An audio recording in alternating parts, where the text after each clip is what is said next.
नमस्कार दोस्तों, एस्ट्रो गुरु चैनल में आप सभी का स्वागत है। दोस्तों, आज हम बात करेंगे 26 मार्च 2021 को पड़ने वाले शुक्र प्रदोष व्रत की। इस वीडियो को अंत तक देखिएगा क्योंकि इसमें हम आपको शुक्र प्रदोष व्रत का महत्व बताएंगे और साथ ही व्रत की कथा भी सुनाएंगे।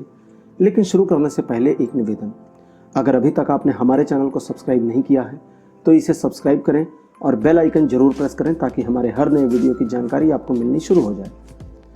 दोस्तों, प्रदोष अथवा त्रयोदशी का व्रत मनुष्य को संतोषी व सुखी बनाता है। वार के अनुसार जो प्रदोष का व्रत किया जाता है उसका वैसा ही फल प्राप्त होता है। महान ऋषि श्री सूत जी महाराज के अनुसार त्रयोदशी या प्रदोष का व्रत करने वाले को 100 गायों को दान करने जितने पुण्य की प्राप्ति होती है। शुक्रवार के दिन पड़ने वाले प्रदोष व्रत को ही शुक्र प्रदोष कहते हैं। शुक्र प्रदोष व्रत करने से शिव जी की कृपा बनी रहती है। इस व्रत से जीवन में किसी भी प्रकार का अभाव नहीं रहता, साथ ही साथ रोगों पर होने वाले खर्च में कमी आती है। यानी अगर आपके परिवार में बीमारियों पर अधिक धन खर्च हो रहा है तो आपको शुक्र प्रदोष का व्रत अवश्य करना चाहिए, छोड़ना नहीं चाहिए। इसके अलावा दाम्पत्य जीवन में आने वाले क्लेश भी इस व्रत से दूर होते हैं। अगर घर में अक्सर कोई ना कोई बीमार रहता हो, आपको या परिवार में कोई शुगर की समस्या से पीड़ित हो, तो शुक्र प्रदोष के व्रत और शुक्रवार के व्रत अवश्य करने चाहिए। शुक्र प्रदोष व्रत में कुछ सावधानियां भी बरतनी चाहिए, जैसे घर और घर के मंदिर की साफ सफाई का ध्यान अवश्य रखें। साथ ही साथ इस दिन गहरे रंग के कपड़े बिल्कुल ना पहने, हल्के रंग के, जितने हल्के, सफेद हो सके तो बहुत अच्छा, अन्यथा सबसे हल्के रंग के ही वस्त्र पहने। व्रत के दौरान मन में दुष्विचार ना आने दें। अपने पिता, गुरु, इन सभी के साथ अच्छा व्यवहार करें, इनको नाराज ना करें। आइए अब आपको बताते हैं शुक्र प्रदोष व्रत की पूजा विधि। शुक्र प्रदोष के दिन सूर्योदय से पूर्व उठ जाएं, स्नान आदि से निवृत्त होकर सफेद या हल्के गुलाबी रंग के वस्त्र धारण करें। सूर्यदेव को तांबे के लोटे से जल में शक्कर डालकर अर्घ्य दें और प्रार्थना करें कि वे आपके परिवार व आपको रोगों से मुक्त करें। चूंकि प्रदोष व्रत भगवान शिव को समर्पित है, अतः दिन भर ओम नमः शिवाय मंत्र का मन ही मन जप करें। प्रदोष व्रत की पूजा सायंकाल में प्रदोष के समय की जाती है और प्रदोष का जो समय होता है सायंकाल में, वो सूर्यास्त से 45 मिनट पूर्व से लेकर 45 मिनट बाद तक का होता है। तो ये 1.5 घंटे का जो समय है, इसी के दौरान अपनी पूजा को संपूर्ण कर लें। इसके लिए भगवान शिव का पंचामृत यानी दूध, दही, घी, शहद और शक्कर मिश्रित जल से अभिषेक करें। साबुत चावल की खीर बनाएं, भगवान को भोग लगाएं उससे, और पूजा स्थल पर ही बैठकर ओम नमः शिवाय मंत्र का 108 बार जप अवश्य करें। भगवान शिव और दैत्य गुरु शुक्राचार्य से अपने परिवार और अपने लिए अच्छे स्वास्थ्य की कामना भी करें। आइए अब आपको सुनाते हैं शुक्र प्रदोष की व्रत कथा। बहुत पुरानी बात है। एक नगर में 3 मित्र रहते थे, जिनमें से एक राजकुमार था, दूसरा ब्राह्मण कुमार था और तीसरा धनिक पुत्र था। ब्राह्मण कुमार और राजकुमार का विवाह हो चुका था। कुछ समय बाद धनिक पुत्र का भी विवाह हुआ, लेकिन उसका विवाह तो हुआ पर गौना आना शेष था, यानी पत्नी अभी आई नहीं थी। एक दिन तीनों आपस में बैठे चर्चाएं कर रहे थे।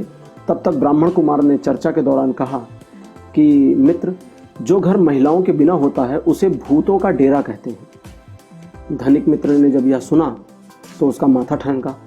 उसने मन ही मन निश्चय किया कि अब वो अपनी पत्नी को लेकर आएगा। वह अपने माता पिता के पास गया।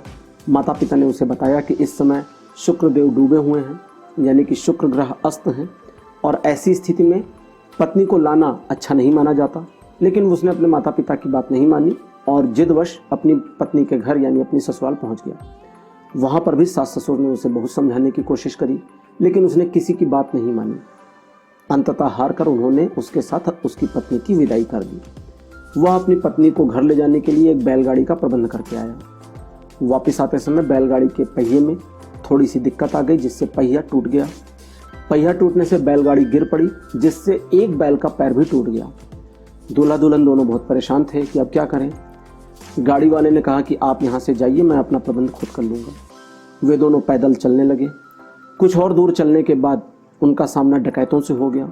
उन्होंने उसे रोक लिया, उसकी पत्नी के सारे आभूषण ले लिए। धनिक पुत्र के पास जो धन था वो भी लूट लिया। किसी तरह से लुटे पिटे वे घर पहुँचे। जब घर पहुँचे तो धनिक पुत्र थक चुका था, वो घर के बाहर ही बैठ गया। उसे नहीं पता था कि वहाँ एक सांप मौजूद है। उस सांप ने भी उसको बगल में ही काट लिया। धनिक पुत्र के पिता ने एक वैद्य को बुलाया तो वैद्य ने सारी जांच करने के बाद उसे बताया कि आपका पुत्र अगले 3 दिन में मर सकता है। ब्राह्मण कुमार जो उसका मित्र था, अब तक उसे ये जानकारी हो चुकी थी। वह दौड़ा दौड़ा अपने मित्र के घर आया। उसने जब अपने मित्र के पिता से सारी बातचीत सुनी और सारे मामले को समझा, तब उसने कहा कि इसको इस चीज़ से बचाने के लिए शुक्र प्रदोष का व्रत करना होगा, क्योंकि शुक्र के अस्त होने की स्थिति में ये पत्नी को घर लेकर आए हैं और इसीलिए ये सारी अनहोनियां हो रही हैं। धनिक पुत्र को उसकी पत्नी सहित वापस ससुराल भेजा जाए और वहीं पर रहकर उसकी पत्नी शुक्र प्रदोष का व्रत करे, यही विधान करना होगा, तभी इसकी जान बच सकती है। आनन फानन में सारी व्यवस्थाएं की गई।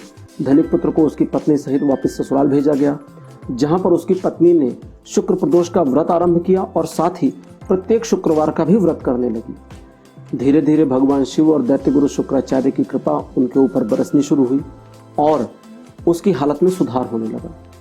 उसकी मृत्यु का खतरा तो टल गया ही था, धीरे धीरे उसका शरीर भी स्वस्थ हो गया और कुछ ही समय में वह पूरी तरह से ठीक हो गया।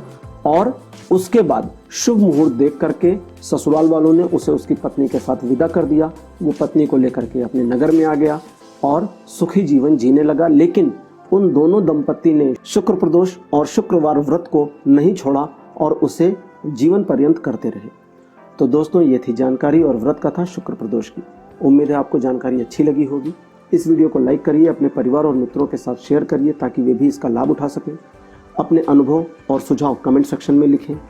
ओम नमः शिवाय या ओम शुक्राय नमः अवश्य लिखें। चैनल को सब्सक्राइब करना बिल्कुल मत भूलिएगा। धन्यवाद, नमस्कार।